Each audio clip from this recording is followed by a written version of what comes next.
जय जोहार, नमस्कार। दैनिक छत्तीसगढ़ चैनल देख रहे हैं आप और छत्तीसगढ़ प्रदेश की आज की तमाम सभी महत्वपूर्ण बड़ी खबरों की शुरुआत आज की पहली बड़ी खबर के साथ। मतगणना स्थल में हर विधानसभा के लिए 14 टेबलें लगाई जाएंगी और मतगणना 3 दिसंबर को होने वाली है।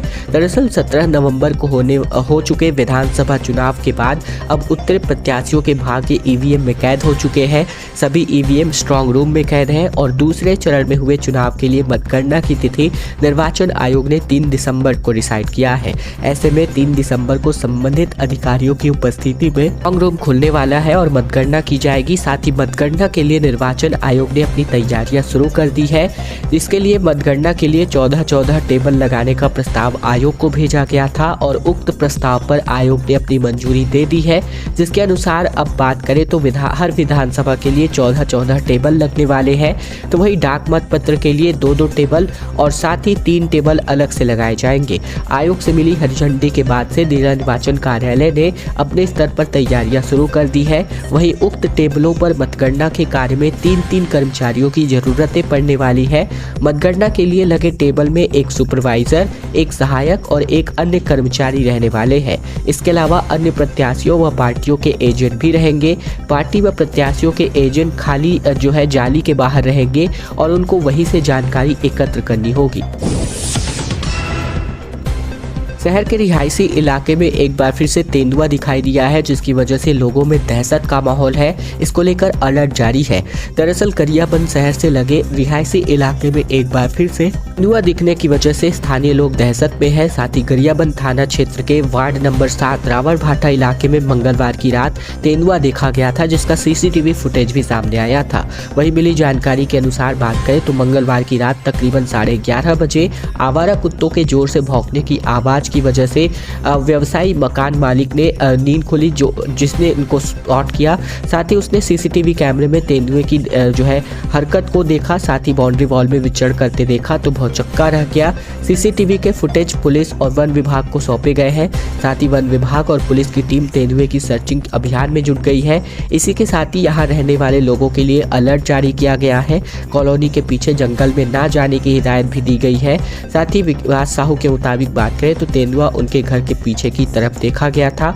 एक हफ्ते पहले तेंदुआ घर से एक बछड़े को जख्मी भी कर चुका है, जिससे बछड़े की मृत्यु भी हो चुकी है।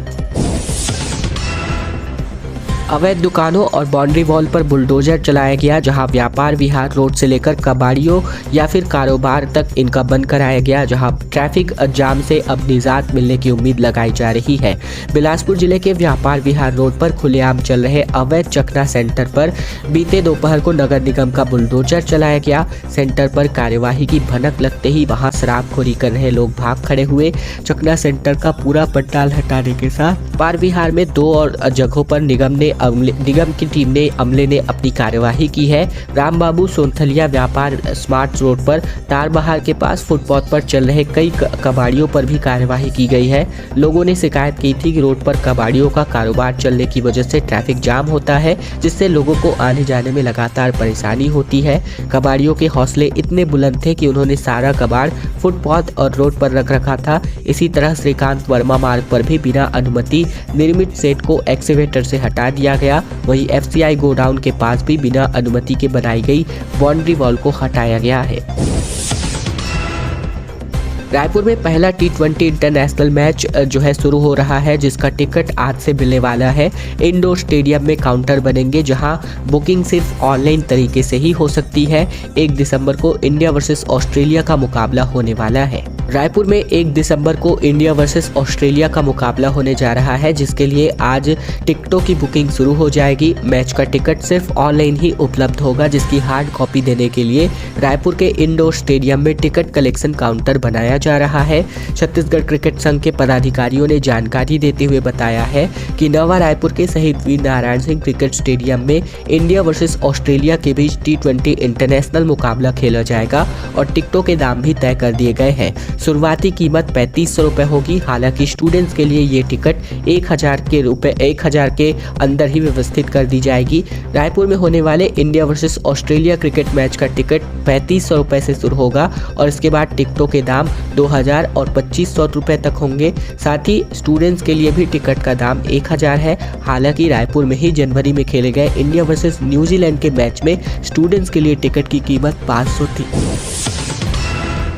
बिलासपुर में फर्नीचर दुकान में भीषण आग लग गई, जहां आग पर काबू पाने की कोशिश जारी है। लाखों रुपए का सामान जल करके यहां पर खाक होने की खबर आ रही है। बिलासपुर में एक फर्नीचर दुकान में भीषण आग लग गई। आग लगने की वजह से दुकान में रखा लाखों रुपए का फर्नीचर और बाकी सामान पूरी तरीके से जलकर खाक हो गया। आग लगने का कारण भी अभी तक स्पष्ट नहीं हो पाया है। मामला सिविल लाइन थाना क्षेत्र का है। सिविल लाइन इलाके में बाबाजी पार्क स्थित फर्नीचर दुकान में ये भीषण आग लगी है। घटना की सूचना के करीब आधे घंटे बाद फायर ब्रिगेड की टीम पहुंची। फिलहाल आग पर काबू पाने की कोशिश की जा रही थी। साथ ही बात करें तो कमरे से भाग करके यहां पर लोग निकलते नजर आए। रायपुर के जेल रोड स्थित बेबीलोन होटल में भी बीते दिन आग लग गई थी, जहां कमरा और किचन पूरी तरीके से जलकर खाक हो गया था।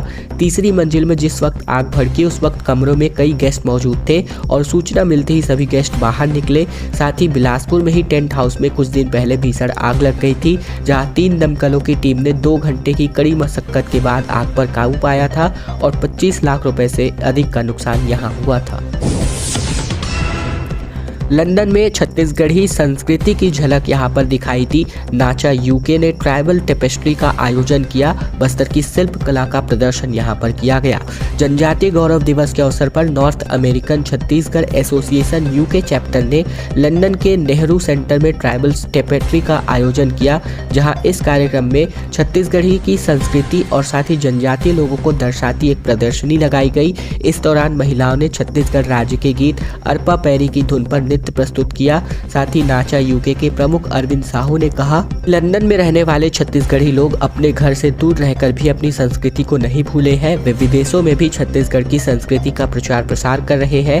हम अपनी जन्मभूमि को याद करते हुए कुछ अलग करना चाहते हैं। विदेशी नागरिक छत्तीसगढ़ के बारे में जानना और समझना चाहते हैं। हम सभी भारतीय अपनी क्षेत्र की संस्कृति को बढ़ावा देने का प्रयास कर रहे हैं और इसी संदर्भ में ट्राइबल टेपेस्ट्री का आयोजन किया गया। खैरागढ़ रियासत के झगड़े में बड़ी पुलिसिया कार्यवाही अब देखने को मिल रही है, जहां उदयपुर पैलेस में तोड़फोड़ और बलवा कराने के आरोप में जिला युवा कांग्रेस अध्यक्ष गुलशन तिवारी समेत कुल 4 लोगों की गिरफ्तारी अभी तक करी जा चुकी है। छत्तीसगढ़ के खैरागढ़ रियासत के विवाद में एक बड़ी खबर निकल कर आ रही है। उल्लेखनीय है कि दिसंबर 2021 में खैरागढ़ के पूर्व विधायक स्वर्गीय देवव्रत सिंह के गाँव उदयपुर में बलवा कांड हुआ था और अब उसके आरोप में पुलिस ने एक बड़ी पुलिसिया कार्यवाही की है। इस मामले में जिला युवा कांग्रेस के अध्यक्ष और स्वर्गीय देवव्रत सिंह के करीबी रहे गुलशन तिवारी और दादू खान को गिरफ्तार कर लिया गया है। तकरीबन 5 अन्य लोगों को 41(2) के तहत नोटिस जारी किया गया है। इस मामले में अभी तक और भी कई गिरफ्तारियां हो सकती है। बात करें तो बीते दिन उसे न्यायालय में पेश करके न्यायिक रिमांड की मांग पुलिस ने की है। साथ ही बात करें तो यहाँ न्यायालय की अनुमति मिली तो गुलशन को जेल की हवा तक खानी पड़ सकती है। इस बार जन चर्चा थी कि प्रशासन ने इस मामले को ठंडे बस्ते में डाल दिया है। जांच प्रक्रिया अटकी हुई है। खैरागढ़ छुई खदान गड़ई जिला बनने के बाद एक बार फिर से ये उम्मीद जताई गई कि उदयपुर बलवा कांड की फाइल पर पड़ी हुई धूल एक बार फिर से हटाई जाएगी, लेकिन पुलिस के बलवा के आरोपियों को सलाखे के पीछे भेजने में सफल होगी। आखिरकार जिले की एसपी अंकिता शर्मा के निर्देशन पर मामले की सूक्ष्मता से जांच कराई गई और उदयपुर बलवा कांड के आरोपियों को दबोचा गया है। ठेकेदार की लेट लतीफी की वजह से निर्माण कार्य अधूरा दिखाई दे रहा है। Bilaspur smart city limited Sanichari Chaupati की जगह पर हैप्पी स्ट्रीट बना रहा है, जहां 8 करोड़ का यहां ठेका दिया गया है। बिलासपुर में सनिचरी चौपाटी की कंक्रीट उखाड़ करके बिलासपुर स्मार्ट सिटी लिमिटेड के द्वारा हैप्पी स्ट्रीट का निर्माण कराया जा रहा है। नगर निगम में ऐसा पहली बार नहीं हो रहा है। नया निर्माण करने की बजाय निर्मित सुविधाओं को लेकर तोड़कर नई योजनाओं के नाम पर ठेके लगातार दिए जा रहे हैं। हैप्पी स्ट्रीट से पहले साल 2009 में सनिचरी में अरपा नदी के किनारे आमजन को शाम का वक्त बिताने के लिए सनिचरी चौपाटी का निर्माण कराया गया है। तकरीबन 1 करोड़ रुपए खर्च कर नदी किनारे कंक्रीटीकरण ओपन स्पेस तैयार किया गया और अब नदी के हिस्से में बात करें तो सुरक्षा की दृष्टि से बाउंड्री वॉल और ग्रिल भी लगाई गई। ओपन थिएटर के लिए मंच भी बनाया गया। इसके बाद यहाँ सामाजिक सांस्कृतिक कार्यक्रम होने लगे। दुर्गोत्सव और गणेशोत्सव भी कई बड़े आयोजन हुए। परंतु साल भर से यहाँ सारी सांस्कृतिक गतिविधियां ठप है। हैप्पी स्ट्रीट के नाम पर कंक्रीट, टाइल्स और मंच को तोड़फोड़ कर यहाँ एक नया ओपन थिएटर मंच बनाया जा रहा है। निर्माण के लिए अविनाश बिल्डकॉन को 8 करोड़ का ठेका भी दे दिया गया है। महानिदेशक और कोल इंडिया के चेयरमैन गेवरा खदान का निरीक्षण करने पहुंचे।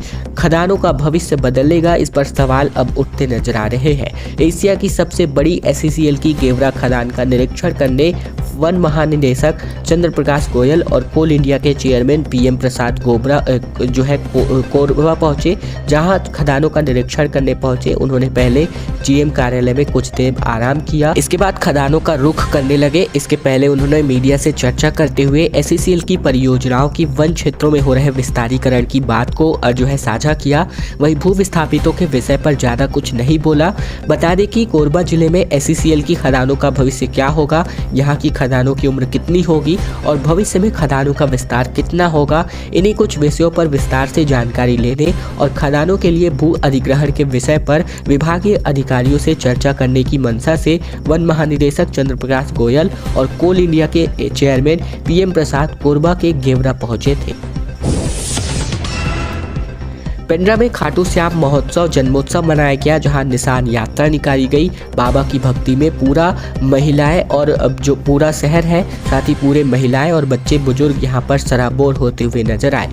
गौरेला पिंडरा मरवाही समेत पूरे छत्तीसगढ़ समेत पूरे देश में श्याम खाटू जन्मोत्सव पूरे धूमधाम से मनाया गया। 3 दिवसीय कार्यक्रम की इस कड़ी में बीते दिन नगर निगम में एक निशान यात्रा निकाली गई। इसमें बड़ी संख्या में मारवाड़ी समाज एवं सर्व समाज के लोगों ने हिस्सा लिया। इसके पहले रामलीला मैदान बजरंग चौक से पेंड्रा के निशान यात्रा निकाली गई, जिसमें महिलाएं और बच्चे साथ ही बड़े बुजुर्ग बड़ी संख्या में शामिल रहे। बता दें कि शहर के श्याम नारायण परिसर की तरफ से जन्मोत्सव मेरे श्याम का मनाया जा रहा है। इसमें बाहर से आए प्रसिद्ध कलाकार अपनी प्रस्तुति दे रहे हैं। बीते दिन श्याम भजन की प्रस्तुति की गई। इसमें शुभम शर्मा इंदौर, योगेश मित्तल दिल्ली, संतोष महंत राशि पाटनी फरीदाबाद के द्वारा प्रस्तुति दी गई। इसमें मेरठ की झांकी भी प्रस्तुत की गई। साथ ही आयोजन समिति की ओर से इस अवसर पर शहर के हृदय स्थल बजरंग चौक में भव्य आयोजन की तैयारी भी की गई है। रायपुर जिला अस्पताल में बवाल हो गया, जहां मरीज के रिश्तेदार ने नर्स को एक थप्पड़ मार दिया, जिसकी वजह से कर्मचारी संघ ने प्रदर्शन कर दिया। कहा यहां पुलिस चौकी बनाया जाए। दरअसल राजधानी रायपुर के कालीबाड़ी स्थित जिला अस्पताल में बीते दोपहर को छत्तीसगढ़ प्रदेश स्वास्थ्य कर्मचारी संघ ने प्रदर्शन किया। इस प्रदर्शन की वजह से नर्स के साथ साथ हुई बदसलूकी को लेकर की थी। बीती रात को एक मरीज के रिश्तेदार ने ड्यूटी के दौरान नर्स को थप्पड़ जड़ दिया था। अगले दिन घटना की सूचना मिलते ही कर्मचारी नाराज होकर नारेबाजी करने लगे।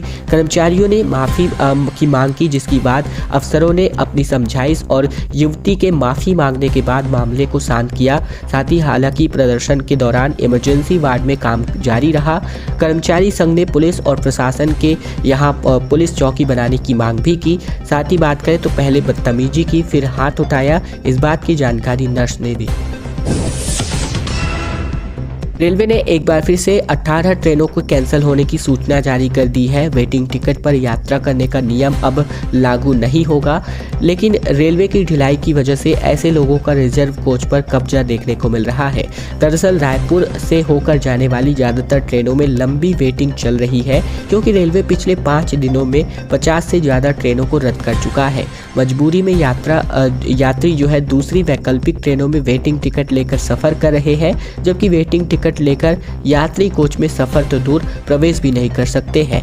रेलवे को अपने नियम का कड़ाई से पालन कराने की बजाय रिजर्वेशन काउंटर से धल्लड़े से वेटिंग टिकट जारी कर रहा है। वहीं वेटिंग टिकट लेकर यात्री बोगियों में घुस रहे हैं। इसमें स्लीपर कोच में पैर रखने तक की जगह नहीं बच रही है। वेटिंग टिकट रखने वालों की वजह से कंफर्म बस लेकर सफर करने वाले भी यात्री परेशान हो रहे हैं। टीम ने बीती दोपहर को रायपुर रेलवे स्टेशन से हावड़ा, मुंबई और पुणे जाने वाली सभी ट्रेनों में रिजर्वेशन बोगी के हालात देखे तो इस दौरान ज्यादातर ट्रेनों के स्लीपर कोच ठसाठस भरे हुए नजर आए। राजस्थान में मुख्यमंत्री भूपेश बघेल ने कहा कि छत्तीसगढ़ और एमपी में हार रही है बीजेपी। भूपेश बोले इसीलिए अब राजस्थान के लोगों को बरगलाने की कोशिश की जा रही है।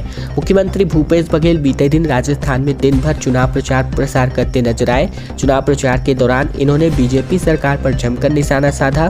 भूपेश बघेल ने कहा कि मध्य प्रदेश और छत्तीसगढ़ में बीजेपी हार चुकी है, तेलंगाना में उनका कुछ नहीं है, राजस्थान के लोगों को बरगलाने की कोशिश जारी है। भूपेश बघेल ने कहा कि राजस्थान के लोगों के लिए बहकावे में ना आए।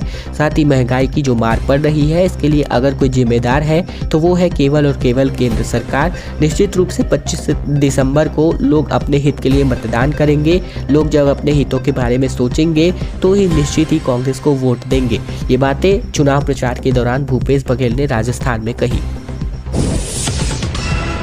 भूपेश बघेल ने कहा कि भाजपा ने झीरम जांच में अड़ंगा डाला है। रायपुर में मुख्यमंत्री ने कहा कि पहले जांच नहीं कार्यवाही की गई और अब वादे कर रही है।